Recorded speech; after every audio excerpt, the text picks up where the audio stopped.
नमस्कार दोस्तों, मैं राहुल मिश्रा और मैं आप सभी का एक बार फिर से स्वागत करता हूं आपके अपने चैनल डीसीए में। उम्मीद करता हूं मैं लाइव हूं, मेरी आवाज जो है वो आप सभी तक पहुंच रही है। कैसे हो आप सब लोग? उम्मीद करते हैं कि बढ़िया होगे, अच्छे होगे और तैयारियां वगैरह कर रहे होगे। तैयारियां किस चीज की? पढ़ाई की भाई। तो फिलहाल तारीख है 25 जून और आज के इंपॉर्टेंट करंट अफेयर्स आप सभी के सामने हाजिर है। रोज सुबह करंट अफेयर्स आपके 5 बजे आते हैं और मंडे टू लेके सैटरडे आते हैं। कल एक कमेंट पढ़ा, थोड़ा सा दुख हुआ कि चलो दुख बाद में डिस्कस करेंगे। पहले आपको कह देते हैं कि रीजनिंग बाय राहुल मिश्रा के नाम से टेलीग्राम ग्रुप जो है वो आप सभी लोग ज्वाइन रखिए और यहां पर आपको मेरे से कनेक्ट रहने का जरिया मिलता है। आपको लगता होगा मैं मैसेजेस नहीं पढ़ता, मैं जो ये महाभारत छिड़ती है तुम लोगों के बीच में, जो लड़ाइयां होती हैं उसमें वो नहीं पढ़ता। मैं सब कुछ पढ़ता हूँ, एक एक मैसेज मैं ग्रुप का पढ़ता हूँ। तो अगर वहां पर आप किसी को गाली दे रहे होते हैं, किसी से बदतमीजी से बात कर रहे होते हैं, तो वो सब मैं पढ़ता हूँ। अब तुम बोलोगे सर रोकते क्यों नहीं हो?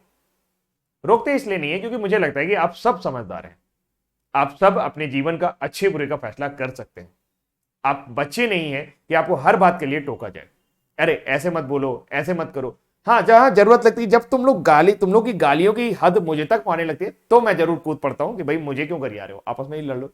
फिलहाल इसके अलावा आज देख लेते हैं आज के हमारे हेडलाइंस क्या है, लेकिन उससे पहले बहुत ही इंपॉर्टेंट बात। कल स्टेटमेंट एजम्पशन की क्लास नहीं हो पाई थी। आप देख सकते हैं थोड़ा सा आईज में प्रॉब्लम एक बार फिर से बढ़ा है। मैंने सुबह और जल्दी उठना शुरू किया एक बार और सब धाराशाही होने लगा है। फिलहाल 300 रुपए का ये बैच है, A to Z रीजनिंग का बैच है। A to Z का मतलब है आप किसी भी एग्जाम की तैयारी कर रहे हो, किसी भी एग्जाम की आप तैयारी कर रहे हो, ये बैच आपको बहुत मदद करेगा। बहुत मदद मतलब रीजनिंग में ही मदद करेगा। रीजनिंग अगर आपको समझनी है, रीजनिंग अगर आपको जाननी है, देखिए बहुत सारे ऐसे यूट्यूबर हैं क्लास में, यूट्यूबर हैं यूट्यूब पर जो आपको रीजनिंग पढ़ा देंगे, रीजनिंग के बारे में बता देंगे, रीजनिंग के सवालों के बारे में समझा देंगे, लेकिन उनका एक कहीं ना कहीं सीमित दायरा है। मैं अपनी बड़ाई नहीं कर रहा हूं, मैं अपनी तारीफ नहीं कर रहा हूं, लेकिन मैं आपको समझा रहा हूं कि आज की डेट में यूट्यूब के अंदर एक बाढ़ है। वहां पर टीचर भी हैं और यूट्यूबर भी हैं। यह फैसला आपको करना है कि टीचर से पढ़ना है कि यूट्यूबर से पढ़ना है। कई सारे बहुत ही यंग टैलेंटेड है लोग आ रहे हैं मार्केट में जो बहुत अच्छा कर रहे हैं और बहुत सारे ऐसे पुराने टीचर हैं जो वापस जा रहे हैं। तो फिलहाल ये सारी चीजें आपको खुद ही जज करनी है। मुझे लगता है कि आप इतने समझदार हैं कि जान जाएंगे कि कौन टीचर है कौन नहीं है। फिलहाल ये बैच मैं चाहता हूं कि मेरा हर एक स्टूडेंट इस बैच में जरूर आए। अगर आप मुझसे कभी भी पढ़े हैं, कहीं पर भी पढ़े हैं, तो भी आप इस बैच में आइए, हम लोग रोज लाइव क्लास कर सकेंगे। ठीक। अब आज के हमारे हेडलाइंस के बारे में बात करें। श्रीलंकाई सरकार चीन, भारत और जापान के साथ डोनर सम्मेलन करेगी। भारतीय फुटबॉल टीम फीफा रैंकिंग में 104वें नंबर पर पहुंची। पीयूष गोयल ने बेल्जियम में मैंगो फेस्टिवल का उद्घाटन किया। जम्मू और कश्मीर G20 की 2023 की बैठकों की मेजबानी करेगा। सरकार ने 23 जून 2022 को नई दिल्ली में पहली बार राष्ट्रीय लॉजिस्टिक उत्कृष्टता पुरस्कार प्रदान किए। आईपीएस अधिकारी दिनकर गुप्ता बने हैं NIA प्रमुख, यानी कि नेशनल इन्वेस्टिगेशन एजेंसी के प्रमुख। अमजद सईद ने हिमाचल प्रदेश हाईकोर्ट के मुख्य न्यायाधीश के रूप में शपथ ली। विश्व स्वास्थ्य नेटवर्क में मंकी पॉक्स को महामारी घोषित कर दिया। महामारी नहीं, महामारी घोषित कर दिया।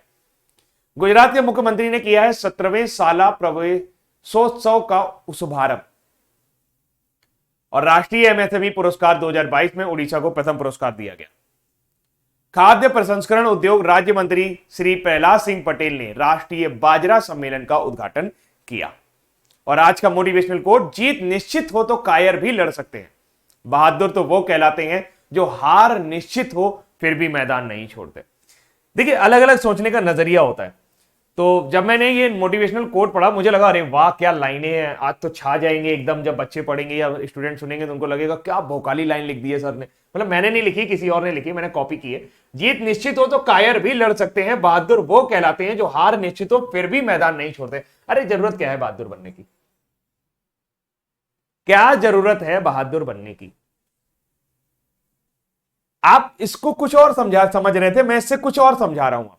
मैं ये समझाना चाहता हूं कि कभी कभी हम लोग क्या करते हैं, एक झूठी प्रेस के पीछे भागते हैं, एक झूठी प्रशंसा के पीछे भागते हैं कि चलो कोई मुझे अच्छा कह दे, कोई ये कह दे कि हाँ बेटा तुमने बहुत बढ़िया काम कर दिया, तुम तो तोप हो, तुसी तोप हो, ऐसा कुछ बोल दिया जाए और हम एकदम गदगद हो जाते हैं। हमको लगता है वो आदमी कितना अच्छा है, कितनी तारीफ कर रहा है हमारी, कितना ये कर रहा है। मत करो, मत भागो, मत भागो किसी भी चीज के पीछे, खासकर इस चीज के पीछे तो मत भागो कि कोई आपकी तारीफ कर दे। आलोचनाओं के साथ रहिए, आलोचनाएं आपको हमेशा बेहतर बनाएंगी और जब आप बेहतर हो जाएंगे तो आप किसी की तारीफ की परवाह करेंगे ही नहीं। जब आपको खुद के अंदर विश्वास आ जाएगा नहीं मैं ये हूं, हु एम आई, आप जब जान जाएंगे कि मैं कौन हूं, तब आपको किसी की तारीफ की आवश्यकता नहीं पड़ेगी। ओरिजिनल रहिए, क्योंकि कभी कभी आपने सोचा होगा, देखा होगा कि जब डुप्लीकेट की किसी के सामने दिखानी होती है, मतलब किसी को ये दिखाना होता है कि मैं ये हूं जो आप होते नहीं है, उसमें बहुत ऊर्जा लगती है। उसमें अपने आप को संभालने में कि कहीं मेरी ये बात इसको पता ना चल जाए, कहीं मेरी वो बात इसको पता ना चल जाए, दिमाग में झाएं झाएं रहती है। इन सब बातों से दूर रहिए, सिर्फ और सिर्फ ओरिजिनल रहिए। ओरिजिनल का मतलब यह है कि जो आप हैं वही बनने की कोशिश करिए, आप अपना मुकाम हमेशा पा जाएंगे। तो बहादुर बनने की, वैसे मुझे नहीं लगता कि बहादुर बनने की कोई खास आवश्यकता है, लेकिन फिर भी ध्यान रखिए कि कुछ ना कुछ निश्चित होना चाहिए, कहीं ना कहीं एक स्टैंड होना चाहिए, क्योंकि अगर वो स्टैंड नहीं होगा तो आप आगे नहीं जा पाओगे। पता है कह रहे हो कि सर बकवास बंद करो, करंट अफेयर्स पढ़ाओ। पढ़ा रहे हैं भाई, तुम लोग तो बातें भी नहीं करने देते, है ना। अपने तो अपने होते हैं, बाकी सब सपने होते हैं। मैं तुम लोगों को अपना समझता हूं, इसलिए थोड़ा थोड़ा बातें कर लेता हूं, तुम लोग हमेशा डांट देते हो मुझे, इतना मत डांटा करो। अंतरराष्ट्रीय ओलंपिक दिवस जो है वो हर साल कब मनाया जाता है? अंतरराष्ट्रीय ओलंपिक दिवस हर साल 23 जून को मनाया जाता है। चलो कमेंट में आंसर करो फटाफट से। जून 2022 में स्वदेशी रॉकेट नूरी का उपयोग करके अपना पहला सफल उपग्रह प्रक्षेपण किसने किया? साउथ कोरिया 10वां देश बन गया है जिसके पास खुद का रॉकेट है, खुद का सैटेलाइट है। हाइड्रो और सौर ऊर्जा पर काम करने वाला भारत का पहला हवाई अड्डा कौन सा बना है? तो यह है इंदिरा गांधी अंतरराष्ट्रीय हवाई अड्डा। कहां पर है? नई दिल्ली में। एक इंडोर सोलर कुकिंग सिस्टम सूर्य नूतन किस कंपनी ने डेवलप किया है? यह आपका इंडियन ऑयल कॉर्पोरेशन लिमिटेड ने डेवलप किया। अब तक की सबसे बड़ी ताजे पानी की मछली स्टिंगरे कहां पर पकड़ी गई है? कंबोडिया में पकड़ी गई है। कॉर्सेरा की नवीनतम वैश्विक रिपोर्ट के अनुसार भारत समग्र कौशल दक्षता में कौन से स्थान पर है? भारत 68वें स्थान पर है। जून 2022 को नई दिल्ली में अनसंग कलाकारों की प्रतिभा को प्रदर्शित करने वाले उत्सव ज्योतिर्गमय का उद्घाटन किसने किया? तो ज्योतिर्गमय का उद्घाटन हमारे संस्कृति मंत्री जी किशन रेड्डी ने किया गया है। कहां पर किया गया है? नई दिल्ली में किया गया। 23 जून 2022 को इसरो ने फ्रेंच गुयाना के कोरू से किस संचार उपग्रह का प्रक्षेपण किया? वो था GSAT-24। इसको कौन प्ले करेगा? इसको प्ले करेगा टाटा प्ले। नया D2H सर्विस आने वाला है, डायरेक्ट टू होम सर्विस, उसको प्ले करेगा ये GSAT-24। रूसी पत्रकार दिमित्री मुराटेव ने यूक्रेन के बच्चों को की मदद के लिए अपना नोबेल पुरस्कार नीलाम कर दिया है। यह उन्हें किस क्षेत्र में दिया गया था? उन्हें नोबेल शांति पुरस्कार दिया गया था, दिमित्री मुराटेव को और मारिया रेशा को। इसकी मैंने ट्रिक बताई थी आपको कि मरे मुरे को शांति मिली, है ना, याद रखिएगा। अच्छा, ये जो मारिया रेशा है, हाँ वही पीस वाली, ये किस देश से है? नहीं पता, फिलीपींस से, याद रखिएगा। राष्ट्रमंडल शासनाध्यक्षों की 26वीं बैठक किस देश में आयोजित की जाएगी? तो भाई ये की जाएगी आपकी रवांडा में। रवांडा सबसे नया कंट्री है जो कॉमनवेल्थ में शामिल हुआ। किस भारतीय महिला खिलाड़ी ने जून 2022 में क्रिकेट के सभी प्रारूपों से संन्यास ले लिया? वह है रुमेलीधर। द इकोनॉमिक्स मैगजीन द्वारा जारी नवीनतम वैश्विक लिवेबिलिटी ऑल गुड नवीनतम वैश्विक लिवेबिलिटी सूचकांक में शीर्ष शहर किसको, मतलब कौन सा शहर जो है सबसे बढ़िया रहने लायक है? तो वियना, ऑस्ट्रिया की राजधानी वियना सबसे बढ़िया रहने लायक है। और अब रहिए ना बेखबर, मिलेगी हर एक खबर। सबसे इंपॉर्टेंट बात क्या है इस करंट अफेयर्स को पढ़ने में? ये करंट अफेयर्स आपका बाकी के करंट अफेयर्स जैसा नहीं है। इस करंट अफेयर्स को आप डेली पढ़िए, इसमें आपका मंथली कवर होता है, ईयरली कवर होता है, और वो सारे फैक्ट कवर होते हैं जो एग्जाम ओरिएंटेड है। मैं आपको ज्ञान नहीं देना चाहता, मैं आपको वो पढ़ाना चाहता हूं जो आपके एग्जाम में आता है। और इसी वजह से इस करंट अफेयर्स में आपने देखा है, आपने इसको खुद आजमाया है। पहले विश्वास करें, पहले इस्तेमाल करें फिर विश्वास करें वाली तर्ज पर चलता है। यानी जो चीजें मैं आपको पढ़ाता हूं मैं देखता हूं कि क्या वो एग्जाम पॉइंट ऑफ व्यू से इंपॉर्टेंट है।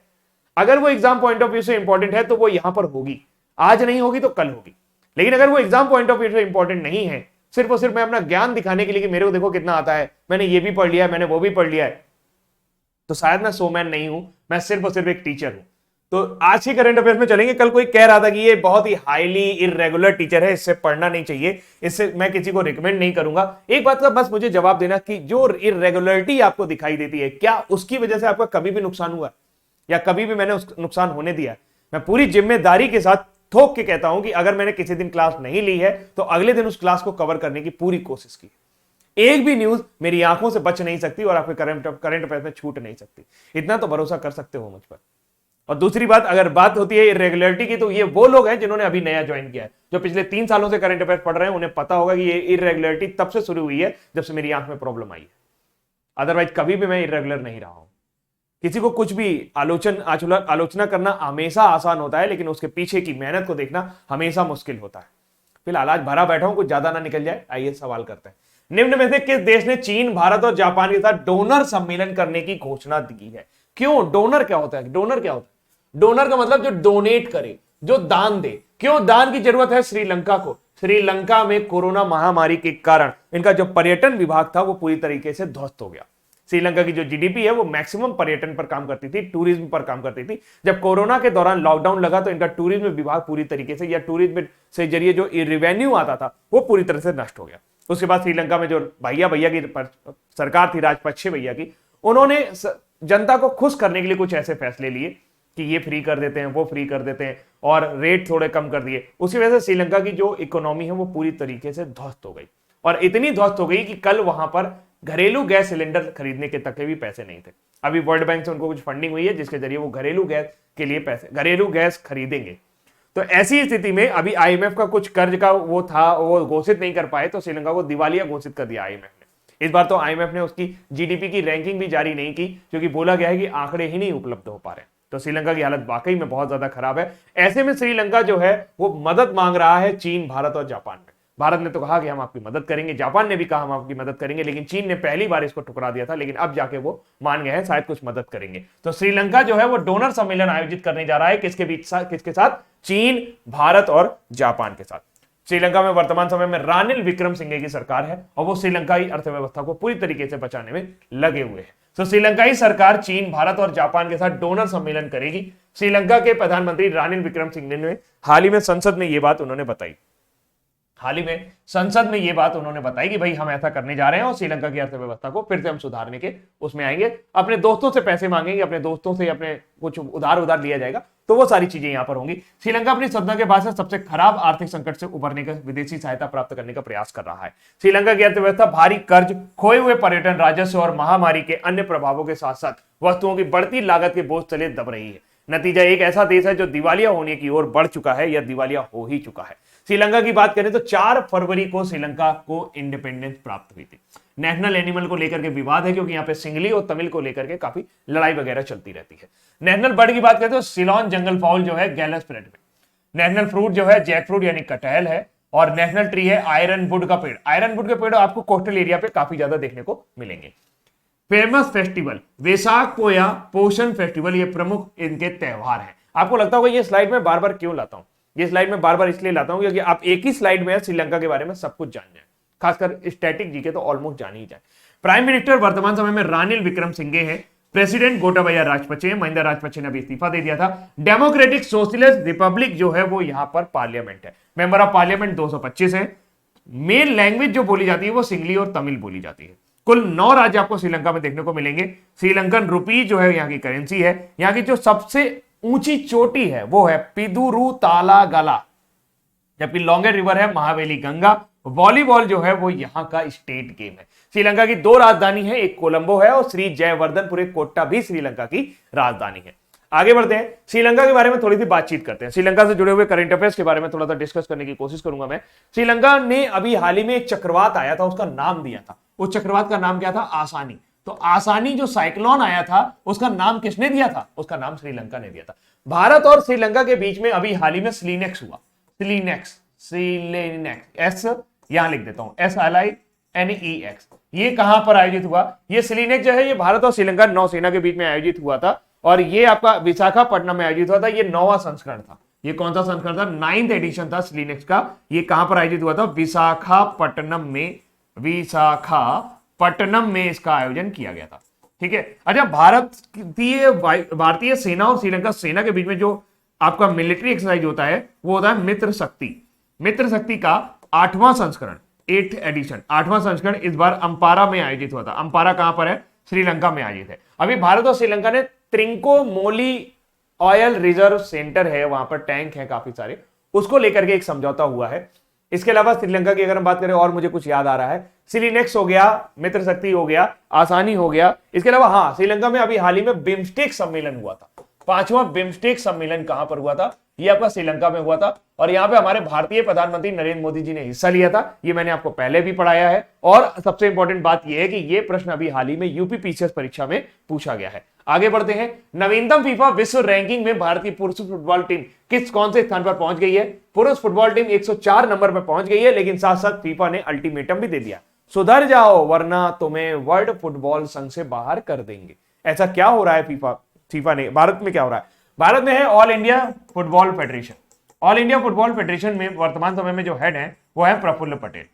एक्चुअल में हमारा जो ऑल इंडिया फुटबॉल फेडरेशन है, फीफा ने हमसे कहा है कि भाई कम से कम आप 38 दिन का टाइम मैं आपको दे रहा हूं, अगर आपने 38 दिनों के अंदर क्या नहीं किया, अपना खुद का एक कॉन्स्टिट्यूशन नहीं बनाया, नियम नहीं बनाया कि आपके यहां कौन चेयरमैन बनेगा, कौन डिप्टी चेयरमैन बनेगा, कौन क्या रहेगा, कितने कार्यकाल के लिए रहेगा, वो सारी चीजें आप मुझे लिखित फॉर्म में दीजिए। 38 दिन का समय है, अदरवाइज आपका क्या कर देंगे, हम आपको इंटरनेशनल फुटबॉल से बैन कर देंगे। ऑल इंडिया फुटबॉल फेडरेशन को यह धमकी मिली है। तो फीफा विश्व रैंकिंग में भारत की पुरुष फुटबॉल टीम को 2 पायदान फायदे से 104वें स्थान पर पहुंच गई है, जबकि महिला टीम 3 पायदान की छलांग लगाकर 56वें स्थान पर पहुंची है। पुरुषों की वर्ल्ड रैंकिंग में ब्राजील जो है वो टॉप पर बना हुआ है। कौन टॉप पर बना हुआ है? ब्राजील। उसके बाद Belgium, Argentina, France, England, Spain, Italy, Netherlands, Portugal और डेनमार्क का नंबर आता है। दूसरे नंबर पर बेल्जियम याद रखिएगा, पहले नंबर पर ब्राजील याद रखिएगा।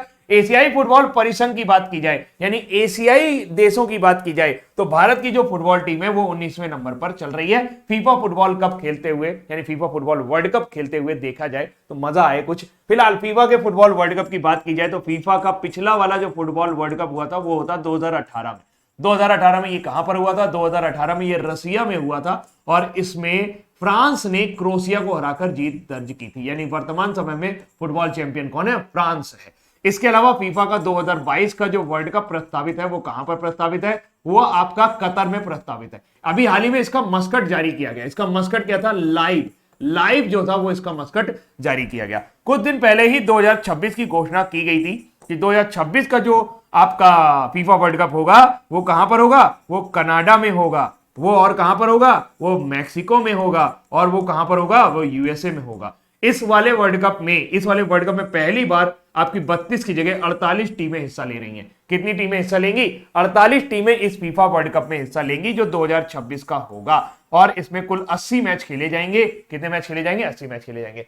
फीफा का मुख्यालय कहां पर है? ज्यूरिख, स्विट्जरलैंड में। वर्तमान समय में इसके हेड कौन है? जियानी इन्फेंटिनो जो है वो फीफा के वर्तमान समय में हेड है। ऑल इंडिया फुटबॉल फेडरेशन के हेड कौन है वर्तमान समय में?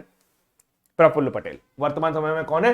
प्रफुल्ल पटेल। फुटबॉल से जुड़ी भी कई सारी जानकारी और दी जा सकती है। जैसे फुटबॉल अभी लियोनेल मेसी जो है उनको सबसे ज्यादा कमाई करने वाला एथलीट ऑफ द ईयर चुना गया था। लियोनेल मेसी को अर्जेंटीनी फुटबॉलर है। और अभी हाल ही में अफ्रीका कप ऑफ नेशंस हुआ जो सेनेगल ने मिस्र को हराकर जीता था। यह अफ्रीका का सबसे बड़ी फुटबॉल प्रतियोगिता है। इसके अलावा कोपा अमेरिका कप हुआ, ये दक्षिण अमेरिका में खेली जाती है। ये दक्षिण अमेरिका की सबसे बड़ी प्रतियोगिता है। इसमें कोपा अमेरिका कप ने उसको अर्जेंटीना ने ब्राजील को हराकर जीता था। अभी इसी तरह के यूरो कप होता है। यूरो कप जो है वो आपका इटली ने इंग्लैंड को हराकर जीता था। तो आगे आते हैं, आम की बात करते हैं। आपको भी आम बहुत पसंद होंगे, मुझे भी आम बहुत पसंद है। फिलहाल अगर हम आम की बात करें तो पूरी दुनिया में आम सबसे ज्यादा भारत में पैदा होता है। ज्यादा सबसे ज्यादा मिडिल ईस्ट में है। जबकि पैसा कौन देने को तैयार है? यूरोप पैसा देने को तैयार है। मतलब मामला क्या है? मामला यह है कि भारत चाहता है कि उसका आम कौन खरीदे? यूरोप खरीदे। मिडिल ईस्ट वाले पैसा उतना दे नहीं रहे। तो इसीलिए केंद्रीय मंत्री पीयूष गोयल ने यूरोप में भारतीय आमों के लिए एक बाजार बनाने के लिए किस देश में मैंगो फेस्टिवल का आयोजन किया? तो उन्होंने बेल्जियम में एक मैंगो फेस्टिवल का आयोजन करवा दिया और वहां पर बताया कि देखो ये है आम, ये है हापुस, ये है दशहरी, ये है लंगड़ा, इस तरह के बहुत सारे आम उनको दिखाए गए। तो केंद्रीय मंत्री पीयूष गोयल ने यूरोप में भारतीय आमों के लिए एक बाजार बनाने के लिए ब्रुसेल्स में आयोजित मैंगो फेस्टिवल का उद्घाटन किया। भारत दुनिया में आमों का एक प्रमुख निर्यातक है, लेकिन ज्यादातर आम यूरोप आने के बजाय मध्य पूर्व देशों में जा रहे हैं और इसीलिए यह मैंगो फेस्टिवल आयोजित किया जा रहा है। ब्रुसेल्स में आयोजित आम प्रदर्शनी में भारतीय आमों की 7 किस्मों को प्रदर्शित किया गया, जिसमें आंध्र प्रदेश का बंगनपल्ली। तो अगर आपसे कोई पूछे कि बंगनपल्ली क्या है तो यह आम की एक प्रजाति है जो आंध्र प्रदेश का है। उत्तर प्रदेश के मलियाबाद का दशहरी यार बड़ा मीठा होता है ना। उड़ीसा का आम्रपाली के अलावा लक्ष्मण भोग, हिमसागर, जर्दालू आम, लंगड़ा आम और 12 जीआई टैग उत्पाद इसमें पेश किए गए हैं। मैंगो फेस्टिवल से अभी मुझे याद आया कि अभी हाल ही में एपीडा ने एपीडा जो हमारी संस्था है प्रोसेस फूड के लिए, उसने किया है एक मैंगो महोत्सव का आयोजन किया था, यानी आम महोत्सव का आयोजन किया था। उसने ये जो आम महोत्सव का आयोजन किया था ये कहां पर किया था? ये बहरीन में किया था। ये कहां पर किया था? बहरीन में किया था। तो ये बहरीन वाला अलग है, ये एपीडा ने आयोजन करवाया था। और ये वाला जो करवाया है ये आपका केंद्रीय उद्योग मंत्रालय द्वारा करवाया गया। अच्छा, आम की अगर हम लोग बात करें तो एक और लोकल लेवल पे फेस्टिवल होता है, वो होता है मनगनी। मनगनी कहां पर लिखूं मैं इसको मैं यहां लिखता हूं, मनगनी का याद रखिएगा नाम, मनगनी। कोई आपसे पूछे कि मंगनी क्या है या मनगनी क्या है, तो मनगनी ये आम से जुड़ा हुआ एक फेस्टिवल है जो आपका तमिलनाडु का एक जिला है किशनगिरी में आयोजित किया जाता है। ये प्रश्न आपका यानी टेट या सुपर टेट में किसी में पूछा गया था कि मनगनी किससे संबंधित है, तो ये आम महोत्सव होता है और ये कहां पर आयोजित होता है, तमिलनाडु में। फिलहाल पूरे विश्व में अगर मैंगो की बात करें तो ये देखो इंडिया, आम ही आम, आम ही आम, यहां का आदमी भी आम, यहां पार्टी भी आम और यहां पर आम ही आम। फिर उसके बाद दूसरे नंबर पे आपका चाइना आएगा और इसी तरीके से ये आगे जाएगा। ठीक, तो आगे बढ़ते हैं। अगर हम स्टेट की बात करें यानी कि राज्यों की बात करें तो सबसे ज्यादा आम जो उत्पादन होता है वो उत्तर प्रदेश में होता है। दूसरे नंबर पे आम का उत्पादन आंध्र प्रदेश में होता है। पूरे भारत का 23% आम जो है वो कहां पर होता है, वो उत्तर प्रदेश में होता है। आगे बढ़ते हैं। भारत में कहां पर G20 नेताओं का शिखर सम्मेलन आयोजित होगा। G20 का मतलब आपको पता ही है कि G20 में ट्रोइका मतलब यानी कि जो पिछले बार जहां पर आयोजित हुई होती है बैठक, जहां पर वर्तमान समय में आयोजित होगी और जहां पर आगे आयोजित होगी। तो भाई 2021 में जो बैठक हुई थी G20 की वो सारी कहां पर हुई थी, इटली में हुई थी। 2022 की जो सारी बैठक हो रही है वो कहां पर होंगी, वो इंडोनेशिया में होंगी। और 2023 की जो बैठक होनी है वो सारी की सारी इंडिया में होनी है, यानी भारत में होनी है। तो G20 की जो बैठकें होनी है वो कहां पर होनी है, इंडिया में होने वाली। तो भारत में 2023 में आपका G20 नेताओं का शिखर सम्मेलन आयोजित किया जाएगा और इस ट्रोइका के जो वर्तमान समय में आपके कोऑर्डिनेटर हैं वो कौन बनाए गए, कोऑर्डिनेटर बनाए गए हर्षवर्धन श्रृंगला, और जो शेरपा नियुक्त किए गए यानी कि पूरा काम जिनके अंतर्गत होगा वो होंगे पीयूष गोयल। तो जम्मू कश्मीर में इन बैठकों का किया गया है। जम्मू कश्मीर सरकार ने G20 बैठकों के समग्र समन्वय के लिए 5 सदस्यीय उच्च स्तरीय कमेटी का गठन किया है। सितंबर 2021 में वाणिज्य और उद्योग मंत्री पीयूष गोयल को G20 के लिए भारत का शेरपा नियुक्त किया गया था। भारत 1 दिसंबर 2022 से G20 की अध्यक्षता करेगा और भारत 2023 में पहला G20 नेताओं का शिखर सम्मेलन भी आयोजित करवाएगा। अब हाल ही में जो कॉन्फ्रेंस हुए या उनके बारे में हम लोग थोड़ा सा बात कर लेते हैं। 8वीं ग्लोबल कॉन्फ्रेंस यानी कि वैश्विक कॉन्फ्रेंस ऑफ यंग पार्लियामेंट्री, यानी कि जो आपके नए नए सांसद बनते हैं, यंग एज वाले सांसद बनते हैं, उनके लिए एक बैठक का आयोजन किया गया। कहां पर, इजिप्ट में इस बैठक का आयोजन किया गया। ये बैठक कौन सी थी, ये 8वीं बैठक थी। 12वां WTO यानी कि वर्ल्ड ट्रेड ऑर्गेनाइजेशन का मुख्यालय कहां पर है, वर्ल्ड ट्रेड ऑर्गेनाइजेशन का मुख्यालय जेनेवा स्विट्जरलैंड में है। वर्तमान समय में नकोजी अकोंजो-इवेला नाइजीरिया की है, पहली महिला महानिदेशक बनी है WTO की। उन्होंने जेनेवा स्विट्जरलैंड में 5 साल बाद इस बैठक का आयोजन करवाया। अभी हाल ही में बे ऑफ बंगाल इनिशिएटिव यानी कि बिम्स्टेक का एक बैठक हुआ ढाका में, है ना, कहां पर हुआ, ढाका में। तीसरा ग्लोबल ऑर्गेनिक एक्सपो, ये आपका नई दिल्ली में हुआ। एस्टोनिया ने अभी हाल ही में विश्व का सबसे बड़ा साइबर एक्सरसाइज ये कहां पर आयोजित हुआ, एस्टोनिया में आयोजित हुआ। बेंगलोर में हमारे प्राइम मिनिस्टर कौन है, नरेंद्र मोदी, उन्होंने क्या किया, सेमिकॉन इंडिया कॉन्फ्रेंस का आयोजन करवाया। मुंबई ने इंडिया का पहला इंटरनेशनल क्रूज कॉन्फ्रेंस का आयोजन करवाया, जबकि प्राइम मिनिस्टर नरेंद्र मोदी जी ने अभी हाल ही में 5वें बिम्स्टेक को अटेंड किया। ये 5वीं बिम्स्टेक समिट कहां पर हुई थी, ये श्रीलंका में हुई थी। मिनिस्ट्री ऑफ सिविल एविएशन द्वारा और फिक्की द्वारा विंग्स इंडिया का आयोजन करवाया गया। ये एक एयर शो होता है जो हर साल आयोजित होता है, इस बार ये हैदराबाद में आयोजित हुआ। जर्मनी ने अभी हाल ही में G7 देशों के जो कृषि मंत्री हैं उनकी वर्चुअल मीटिंग करवाई और इंडियन ग्लोबल फोरम का आयोजन आपका बेंगलुरु में करवाया गया। इंडियन ग्लोबल फोरम का आयोजन आपका कहां पर करवाया गया, बेंगलुरु में करवाया गया। इसको याद रखिएगा, ठीक है। अच्छा, एक और मेरे दिमाग में प्रश्न आ गया ब्रिक्स को लेकर के कि 14वां ब्रिक्स सम्मेलन कहां पर आयोजित होगा। 14वां ब्रिक्स सम्मेलन कहां पर आयोजित होगा, तो 14वां ब्रिक्स सम्मेलन जो होगा ये आपका चाइना में आयोजित होने वाला है। 13वां कहां हुआ था, 13वां कहां हुआ था, अब सब हम ही बता दे, तुम कछु ना करियो। हाँ, 13वां कहां हुआ था, 13वां हुआ था इंडिया में। चलो आगे बढ़ते हैं, हिंदी वाले इससे पढ़ लेना, स्क्रीनशॉट ले लो। हत्यारे अंक हैं ये, हत्यारे अंक मतलब ये क्या कर देंगे, हत्या कर देंगे, किसकी, पेपर की। आगे बढ़ते हैं। केंद्रीय मंत्री पीयूष गोयल ने पहली बार राष्ट्रीय लॉजिस्टिक उत्कृष्टता पुरस्कार कितनी श्रेणियों में प्रदान किए, तो ये 12 श्रेणियों में पुरस्कार प्रदान किए हैं। लॉजिस्टिक क्या होता है, यहां से माल उठा करके कहीं ले जाना है। अब मान लीजिए आप यहां से कोई भी सामान उठा करके कहीं पे ले जाना चाहते हो तो बीच में कहीं रखेंगे ना, तो जहां पर एक जगह सभी तरह के सामानों को लेकर आना, फिर उसको ट्रांसपोर्टेशन पे डालना, इस तरीके की चीजों के लिए गोदाम की आवश्यकता होती है। छोटे स्तर पर गोदाम की आवश्यकता होती है, बड़े स्तर पर लॉजिस्टिक की आवश्यकता होती है। देश में लॉजिस्टिक प्रबंधन सूचकांक में जो सबसे पहले नंबर पर है वो आपका कौन सा है? गुजरात है। लेकिन अभी नई दिल्ली में यहां पर एक पुरस्कार जीता है। फिलहाल 12 श्रेणियों में ये पुरस्कार दिए गए हैं। केंद्रीय वाणिज्य और उद्योग मंत्री पीयूष गोयल ने 12 श्रेणियों में पुरस्कार प्रदान किए। भारत में निजी क्षेत्र के भीतर लॉजिस्टिक में उत्कृष्टता को मान्यता देने के लिए राष्ट्रीय लॉजिस्टिक उत्कृष्टता पुरस्कार प्रतिवर्ष दिए जाएंगे। नेशनल लॉजिस्टिक एक्सीलेंस अवार्ड का उद्देश्य भारत में कई लॉजिस्टिक सर्विस प्रोवाइडर्स को सम्मानित करना है, जिसमें से कई सारे दिए गए हैं। बहुत ज्यादा याद करने की जरूरत नहीं है, फिर भी याद रखिएगा 12 श्रेणियों में दिए गए हैं। फिलहाल मुझे बहुत इंपॉर्टेंट ये क्वेश्चन नहीं लग रहा है, लेकिन फिर भी मुझे थोड़ा थोड़ा डाउट भी लग रहा है, तो पढ़ लेते हैं एक बार। सर्वश्रेष्ठ रोड फ्राइट सेवा प्रदाता DHL supply chain India private limited, यानी कि जो ट्रांसपोर्टेशन प्रोवाइड कर रहा है, गाड़ी वगैरह प्रोवाइड कर रहा है, फ्राइट सर्विस प्रोवाइड कर रहा है, वो DHL है। बेस्ट रेल फ्राइट सर्विस जो है वो अडानी लॉजिस्टिक लिमिटेड है। बेस्ट पोर्ट सर्विस प्रोवाइडेड है वो DP वर्ल्ड बेस्ट है, warehouse service provider limited, है ना। इसके अलावा best logistic infrastructure and service provider Adani, industry excellence award sun pharmaceutical industry limited. ये कुछ कैटेगरी हैं जिन पे अवार्ड दिए गए हैं। एक बात और याद रखिएगा, निर्यात तैयारी प्रबंधन सूचकांक में आपका गुजरात पहले नंबर पर है, केंद्र शासित प्रदेशों में दिल्ली जो है वो पहले नंबर पर है। अब बात करते हैं यहां पर एक अपॉइंटमेंट की, बहुत ही इंपॉर्टेंट अपॉइंटमेंट है। अभी तक क्या था? अरे कुलदीप सिंह जो है वो किसके हैं? CISF के तो सीलवर्धन सिंह है। कुलदीप सिंह CRPF के DG। CRPF, मैं कंफ्यूज हो रहा हूं, थोड़ा सा इसको देखिएगा। कुलदीप सिंह अभी NIA का पदभार संभाल रहे थे। अब NIA के पदभार के लिए एक पर्टिकुलर व्यक्ति आ गए, उनका नाम है दिनकर गुप्ता। दिनकर गुप्ता कहां से हैं? दिनकर गुप्ता पंजाब से हैं। पंजाब सरकार के ये DGP रहे और अब इन्हें नेशनल इन्वेस्टिगेशन एजेंसी का हेड बनाया गया है। रंजना प्रकाश देसाई की बात की जाए तो रंजना प्रकाश देसाई को अभी हाल ही में प्रेस काउंसिल ऑफ इंडिया का डायरेक्टर जनरल बनाया गया है। रुचिरा कंबोज जो है ये भारत की UN में अब परमानेंट रिप्रेजेंटेटिव होंगी। ये TS त्रिमूर्ति का स्थान ले रही हैं। UN रिप्रेजेंटेटिव बनाया गया है। इसके अलावा NJ ओझा की बात की जाए तो इन्हें मनरेगा का लोकपाल बनाया गया है।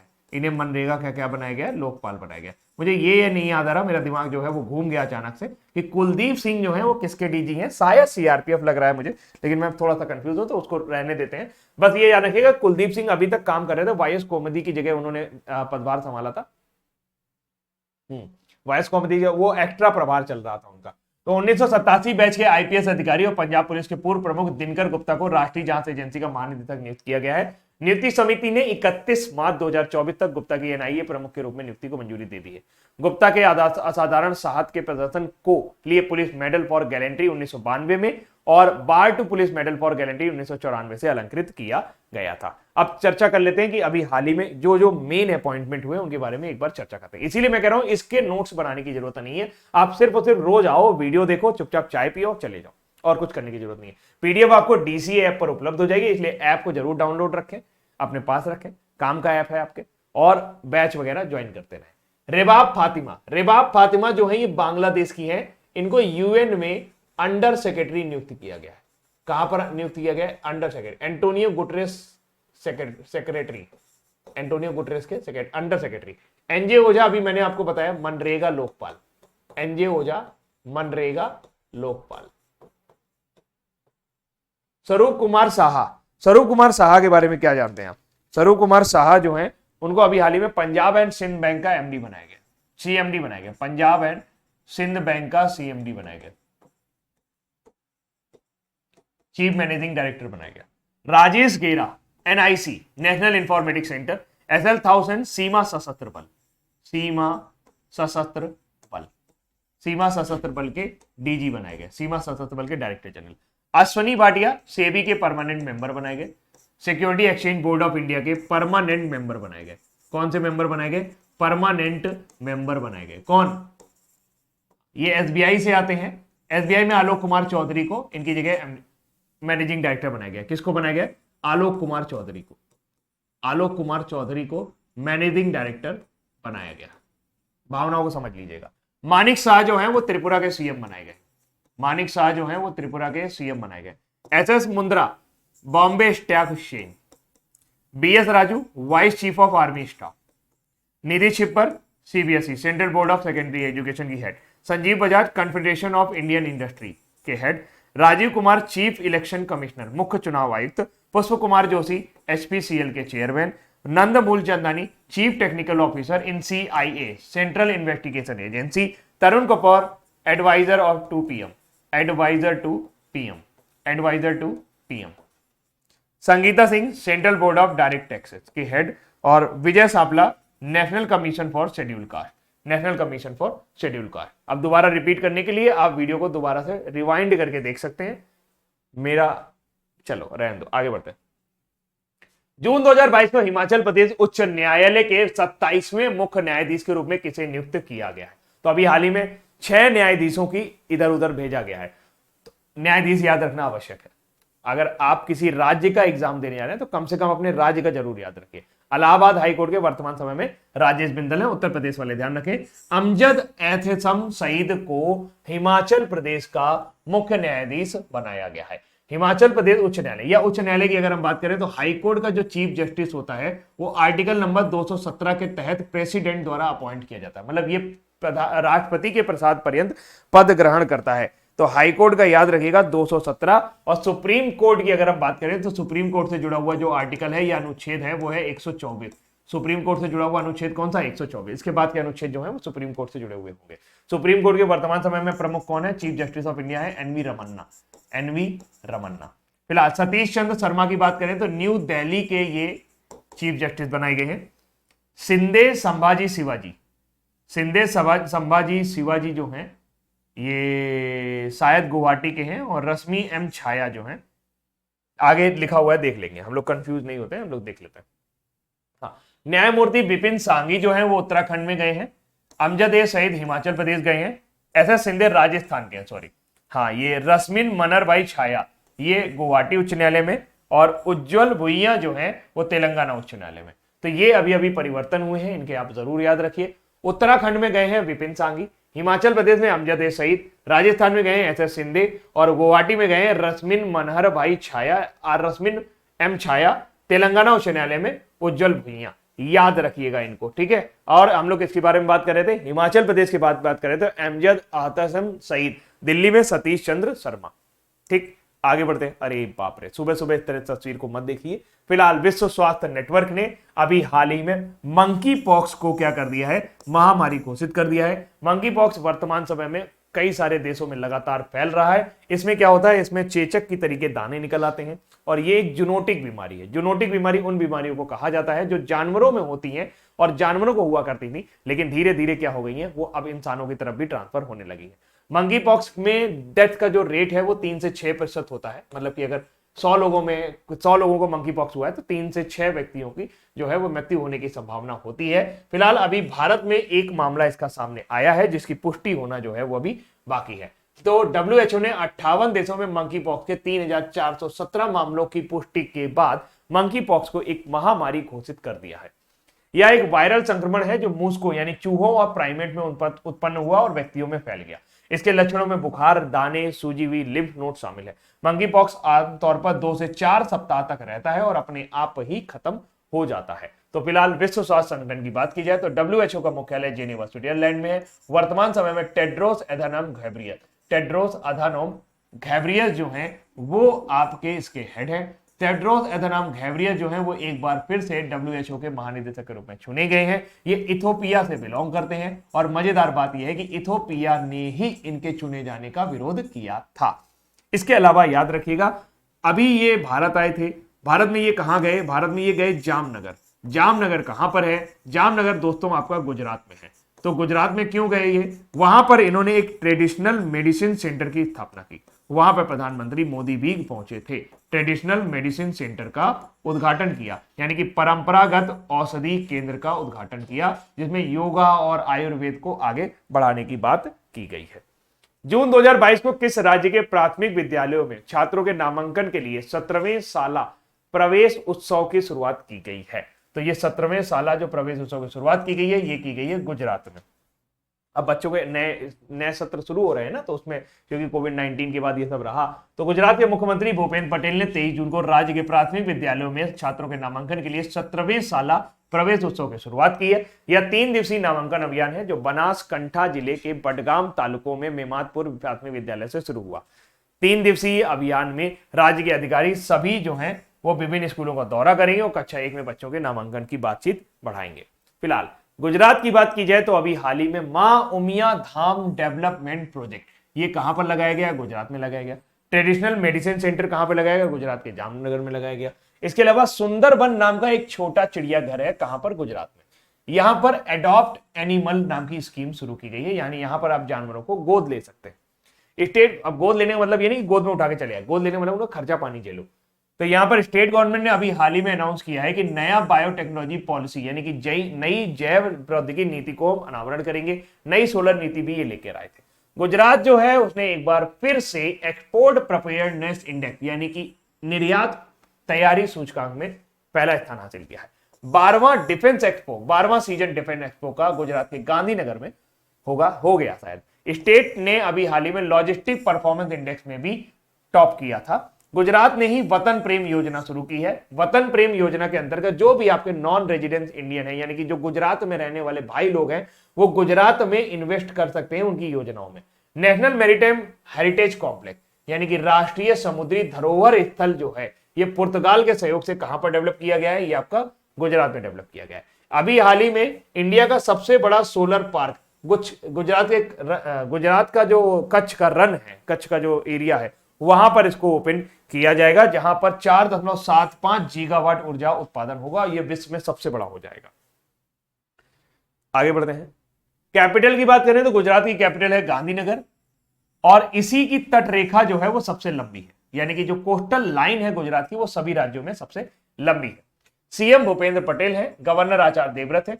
फ्लावर मैरीगोल्ड, गेंदा का फूल जो है वो स्टेट फ्लावर है। मैंगो जो है वो स्टेट फ्रूट है। स्टेट एनिमल एशियाटिक लायन है। अमिताभ बच्चन जो है इसका प्रचार करते थे, कभी तो पधारिए गिर में, है ना, गिर के शेर नहीं देखे तो क्या देखे। तो स्टेट बर्ड जो एशियाटिक लायन जो है वो गिर में ही आपका पाया जाता है भारत में, इसके अलावा और कहीं आपको एशियाटिक लायन नहीं मिलेगा। ग्रेटर फ्लेमिंगो जो है वो स्टेट बर्ड है। ट्री, बरगद का पेड़ जो है वो स्टेट ट्री है। भवई प्रमुख डांस फॉर्म है। डांडिया प्रमुख डांस फॉर्म है। गरबा है और टिप्पानी प्रमुख डांस फॉर्म है। नेशनल पार्क की बात करें तो गिर, वेलवादर नेशनल पार्क और वसंदा नेशनल पार्क 1 मई 1960 को पूर्ण राज्य का दर्जा पाया था। टोटल 31 जिले हैं और लोकसभा में 26 सीटें हैं और राज्यसभा में 11 सीटें। ये पॉइंट नंबर स्टेटहुड डे आपको जरूर याद रखना है। लोकसभा की सीटें और राज्यसभा की सीटें भी आपको जरूर याद रखनी है, भले ही आपको याद हो चाहे ना याद। राष्ट्रीय एमएसएमई पुरस्कार 2022 में किस राज्य को प्रथम पुरस्कार से सम्मानित किया गया? तो ये है उड़ीसा। उड़ीसा को एमएसएमई यानी कि माइक्रो स्मॉल मीडियम इंटरप्राइज पुरस्कार से सम्मानित किया गया है, क्योंकि उन्होंने वहां पर लघु उद्योगों को काफी बढ़ावा दिया है। वर्तमान समय में एमएसएमई मिनिस्टर कौन है? नारायण राणे। याद रखिएगा, नारायण राणे। नारायण राणे से याद आया कि उद्धव सरकार चली गई है, बढ़िया खेला हो गया महाराष्ट्र में। आगे बढ़ते हैं। इसे एमएसएमई क्षेत्र के प्रचार और विकास में उत्कृष्ट योगदान देने के लिए राज्यों या केंद्र शासित प्रदेशों की श्रेणी में सम्मानित किया गया है। उड़ीसा के सूक्ष्म लघु और मध्यम उद्योग विभाग को राष्ट्रीय एमएसएमई पुरस्कार में प्रथम पुरस्कार मिला है, जबकि बिहार और हरियाणा ने इसमें दूसरा और तीसरा स्थान हासिल किया है। राष्ट्रीय एमएसएमई पुरस्कार 1983 में स्थापित किए गए थे। भारत के लिए भविष्य का सुपर फूड विषय पर राष्ट्रीय बाजरा सम्मेलन का उद्घाटन किसने किया? तो ये आपका किया है प्रहलाद सिंह पटेल ने। किसने किया है? प्रहलाद सिंह पटेल ने। प्रहलाद सिंह पटेल ने दिल्ली में भारत के लिए भविष्य का सुपर फूड विषय पर राष्ट्रीय बाजरा सम्मेलन का उद्घाटन किया, जिसका आयोजन उद्योग निकाय एसोचेम ने खाद्य प्रसंस्करण उद्योग मंत्रालय के साथ किया। केंद्रीय मंत्री पटेल ने बताया कि देश में मोटे अनाज का उत्पादन 2020-21 में बढ़कर 17.96 मिलियन टन हो गया है, जो 2015-16 में 14.52 मिलियन टन था। बाजरा का उत्पादन भी इसी अवधि में बढ़कर 10.86 मिलियन टन हो गया।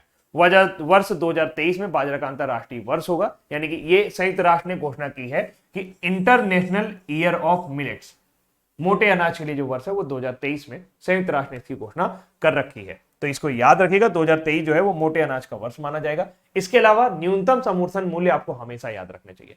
2022-23 के लिए गेहूं का जो न्यूनतम समर्थन मूल्य है वो 2015 रुपए प्रति क्विंटल है। जौ के लिए जो न्यूनतम समर्थन मूल्य है वो 1635 रुपए है। चना के लिए 5230 रुपए है। मसूर के लिए 5,500 रुपए है, रेपसीड यानी सरसों के लिए 5,050 रुपए है, जबकि कुसुम यानी सूरजमुखी के लिए 5,441 रुपए है। इसके अलावा आपको क्या याद रखना चाहिए कि रबी की फसल कौन सी होती है और खरीफ की फसल कौन सी होती है। तो ये खरीफ की फसल है जिसमें चावल यानी कि ऐसा चावल जो प्रोसेस ना किया हुआ उसे पैडी कहा जाता है, भुट्टा यानी मक्का, बाजरा, ज्वार, ये सब खरीफ की फसल। जबकि रबी की फसल क्या है, गेहूं, जौ और ये आपका मटर, ग्राम यानी चना, ये आपकी रबी की फसल है। जायद की फसल में ककड़ी, खीरा, लौकी, गौरदे फैमिली की फसलें आती हैं, तो इनको याद रखिएगा। अब आज के वन लाइनर, निम्न में से किस देश ने चीन, भारत और जापान के साथ डोनर सम्मेलन घोषणा की है? श्रीलंका। नवीनतम फीफा विश्व रैंकिंग में भारत की पुरुष फुटबॉल टीम किस स्थान पर है? 104वें नंबर पर, 4वें नंबर पर। केंद्रीय मंत्री पीयूष गोयल ने यूरोप में भारतीय आमों के लिए एक बाजार बनाने के लिए मैंगो फेस्टिवल का आयोजन कहां पर किया? बेल्जियम में। भारत ने G20 शिखर सम्मेलन की अध्यक्षता कब करेगा? 2023 में। यह बैठक कहां पर आयोजित होगी? जम्मू कश्मीर में। केंद्रीय मंत्री पीयूष गोयल ने पहली बार राष्ट्रीय लॉजिस्टिक उत्कृष्टता पुरस्कार कितनी श्रेणियों में प्रदान किए हैं? 12। किसे जून 2022 में राष्ट्रीय जांच एजेंसी का महानिदेशक नियुक्त किया गया? दिनकर गुप्ता। जून 2022 को हिमाचल प्रदेश उच्च न्यायालय के 27वें मुख्य न्यायाधीश के रूप में कौन नियुक्त किए गए? अमजद सईद। विश्व स्वास्थ्य नेटवर्क ने किसको महामारी घोषित कर दिया है? मंकी पॉक्स को महामारी घोषित कर दिया है। जून 2022 को किस राज्य के प्राथमिक विद्यालयों में छात्रों के नामांकन के लिए 17वें शाला प्रवेशोत्सव की शुरुआत की गई? गुजरात। राष्ट्रीय एमएसएमई पुरस्कार में किस राज्य को प्रथम पुरस्कार से सम्मानित किया गया है? उड़ीसा। और भारत के लिए भविष्य का सुपर फूड विषय पर राष्ट्रीय बाजार सम्मेलन का उद्घाटन किसने किया है? प्रहलाद सिंह पटेल ने। कल का ये रही इंग्लिश में वन लाइनर, स्क्रीनशॉट लेना चाहे तो ले लें, अदरवाइज पीडीएफ आपको डीसीए ऐप पर उपलब्ध है। निम्नलिखित में से कौन किरातार्जुनी के लेखक थे? तो ये भारतवी थे। सही उत्तर था अंकित का और पल्लवी गौतम का। किरातार्जुनी एक प्रसिद्ध प्राचीन संस्कृत ग्रंथों में से एक है। इसे एक उत्कृष्ट काव्य रचना माना जाता है। इसके रचनाकार महाकवि भारवी हैं, जिनका समय 6ठी-7वीं शताब्दी माना जाता है। यह रचना किरात रूपधारी शिव व पांडुपुत्र अर्जुन के बीच हुए धनुर्युद्ध और वार्तालाप पर आधारित है। आगे बढ़ते हैं और आज का प्रश्न देखते हैं। आज के प्रश्न कॉन्स्टिट्यूशनल असेंबली से जुड़ा हुआ है कि यूनियन पावर्स कमेटी के प्रमुख कौन थे? बहुत सारी कमेटियां बनाई गई थी जब आपका संविधान बन रहा था, तो उसमें यूनियन पावर्स की जो कमेटी थी उसके प्रमुख कौन थे? तो फिलहाल आज के लिए इतना ही रखते हैं। उम्मीद करते हैं कि करंट अफेयर्स आपको पसंद आए होंगे। जो भी लगा हो कमेंट में जरूर बताइए, फीडबैक बहुत ज्यादा इंपॉर्टेंट है। आज के लिए इतना ही। Thank you so much, bye bye, take care. PDF आपको डीसीए ऐप पर उपलब्ध है, आप उसे डाउनलोड करिए, पढ़िए। तो फिलहाल आज के लिए इतना ही। Thank you so much, bye bye. और हाँ, वीडियो को शेयर करना मत भूलिएगा। आज हम लोग रीजनिंग के पेड बैच में स्टेटमेंट एजम्पशन की क्लास करेंगे। अगर आपको किसी भी तरीके की लॉजिकल रीजनिंग में प्रॉब्लम है तो आप ये क्लास ज्वाइन कर सकते हैं। ज्वाइन करने के लिए वीडियो के डिस्क्रिप्शन में आपको एक लिंक दिया हुआ है, आप उसे ज्वाइन करेंगे तो आप ऐप पर पहुंच जाएंगे, वहां पर कोर्स आप बाई कर सकते हैं। Thank you so much, bye bye, take care, ध्यान रखिएगा अपना।